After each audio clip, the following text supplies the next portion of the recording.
NA 130 जहां से नवाज शरीफ का मुकाबला डॉक्टर यास्मीन राशिद, बड़ा तगड़ा मुकाबला दो पॉलिटिकल स्टॉलवर्ड्स का, दो सियासी हाथियों का। एनए 130 का ये इलाका है सुन्नत नगर का। सो यहाँ पर मैं आई हूँ और बिलाल यासीन साहब मौजूद है हमारे साथ, जो कि नवाज शरीफ की इलाके में और हल्के में एब्सेंस में उनकी कैंपेन चला रहे हैं। तो ज़रा सवाल करते हैं, सवाल जवाब करते हैं बिलाल यासीन साहब का। और ये इलाका वो है जो मुझे बताया जा रहा है कि यहाँ पर इनके मुखालफिन का, यानी कि पाकिस्तान तहरीक इंसाफ का जोर ज़्यादा है, या ये कहा जाए कि नून लीग यहाँ से थोड़ी हल्की है, थोड़ी कमज़ोर है। तो बिलाल यासीन साहब ने बड़े दिल गुर्दे का मुजाहरा किया है। सो कैसे आए हैं उस हल्के में, क्यों आए हैं जहाँ से वो वीक हैं? अस्सलाम वालेकुम बिलाल यासीन साहब। जी वालेकुम अस्सलाम। सवालात बहुत ज़्यादा हैं। एक तो आप उस हल्के में कैंपेन करने निकले हैं नवाज शरीफ की, कि जो आपके नज़दीक आप भी मानते हैं कि ज़रा हल्का है, और पाकिस्तान तहरीक इंसाफ का यहाँ पे जोर जोरा है। तो बड़ी हिम्मत दिखाई आपने। नहीं, इसमें सबसे पहले तो जो आपने अभी इंट्रो दिया, मुझे थोड़ा सा उस पर रिजर्वेशन है कि जी ये बड़ा ज़ोरदार मुकाबला है। देखें, ये जो एक हिस्ट्री है, 3 इलेक्शन में जिनका आपने नाम लिया बड़े ज़ोर शोर से, वो यहाँ से डिफीट कर चुकी हैं।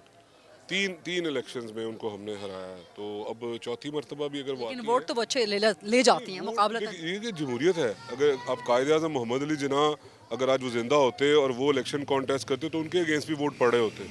तो अब इसमें ये थोड़ी है कि 40-40 हज़ार से हमने उनको हराया, तो अब इससे ज़्यादा किस बार कितने मार्जिन से हम हराएं। अच्छा, इस तो दफा हमारे इलाके के लोग रहने वाले हमेशा मुझे कहते हैं, मैं इनकी नुमाइंदगी करता हूँ, हर वक्त गली मोहल्लों में घूम रहा होता हूँ, तो हमारे लिए ये इलाके नहीं रह गए हुए, हमारे लिए घर बन गया हुआ है कि मेरी सारी ज़िंदगी इन्हीं गली मोहल्लों में गुजर गई, इन्हीं के साथ गुजर गई, कभी लड़ते हुए, कभी मोहब्बत के साथ।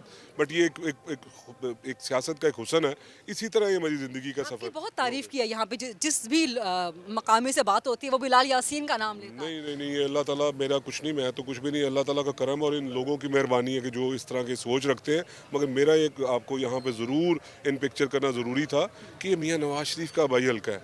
मियाँ नवाज शरीफ साहब ने खुद इस हल्के का इंतखाब करते हुए मुझे खुद कहा कि मैंने अपनी पॉलिटिक्स यहाँ से स्टार्ट की थी। मैंने कतई ये नहीं कहा कि हम यहाँ से कमज़ोर हैं।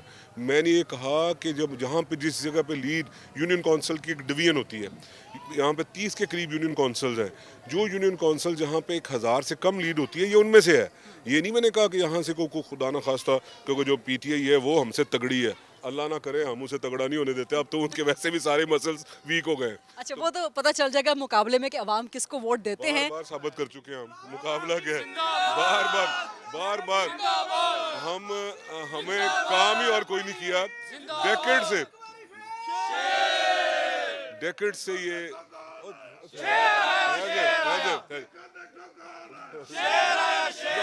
डॉक्टर साहब ठहर जाए कि इंशाल्लाह हम कंफर्टेबली जीतेंगे, और अल्लाह ताला मेहरबानी करते हैं, अल्लाह तरस करते हैं, ये लोग साथ देते हैं, हम कंफर्टेबली जीत जाते हैं। बिलाल साहब, इस दफ़ा फ़र्क यह है कि नवाज शरीफ 4 साल की दूरी के बाद, 4 साल की जिला वतनी के बाद आए हैं, हल्के के अवाम से दूर हैं, अभी भी कैंपेन के लिए अपने हल्के में, अपने इलाके में नहीं निकले। वजह क्या? अभी प्रॉपरली एक चीज़ तो ये है कि अभी 1 महीना कैंपेन को है। लाहौर की ट्रेडिशन ये है कि आखिरी 15 दिन में या 20 दिन में कैंपेन यहाँ पे स्टार्ट होती है। यहाँ पे तो अभी तक तो ऑफिशियली मेरे पास खुद अभी टिकट नहीं है, ऑफिशियली अगर बात करें तो। दूसरा ये कि मियाँ नवाज शरीफ को इस हल्के में खुद कैंपेन करने की कतई ज़रूरत नहीं है। ये सारे के सारे मियाँ नवाज शरीफ खड़े हैं, मुझ समेत। ये सब सब मियाँ नवाज, यहाँ पे हमारे चेयरमैन हैं, वाइस चेयरमैन, काउंसलर्स, नोटेबल्स, ये नौजवान, ये सबको पता है कि पाकिस्तान की खैर अल्लाह ने करनी है, और वो जो पोशीदा है ना, उसका रास्ता तो मियाँ नवाज शरीफ की कामयाबी में है। इस वजह से ये कन्विंस्ड हैं कि इनको पता है कि जो जो इनको झूठे दावे और गलत वादों के पीछे लगाया गया था, जिसको आप पंजाबी में कहते हैं कि ट्रक की बत्ती के पीछे लगाया गया था, ये अब उसके पीछे नहीं लगेंगे। नवाज शरीफ यहाँ से कितने वोट ले ये सकेंगे? नवाज शरीफ साहब, अल्लाह की मेहरबानी करेगा कि पिछला जो ट्रैक रिकॉर्ड उनका बताता है कि जी वो कंफर्टेबली जीतेंगे। अब मुझे एक्चुअली, क्योंकि हमारे हल्के में कुछ चेंजेस आई हैं, जिसमें को ऐड इन हुआ है नया हल्का, मुझे ये नहीं पता कि कितने हज़ार, कितने 100, कितने लाख वोट आएंगे। ये मुझे पता है कि पिछला जो ट्रैक रिकॉर्ड है उससे बेहतर रिजल्ट निकालेंगे और कंफर्टेबली जीतेंगे।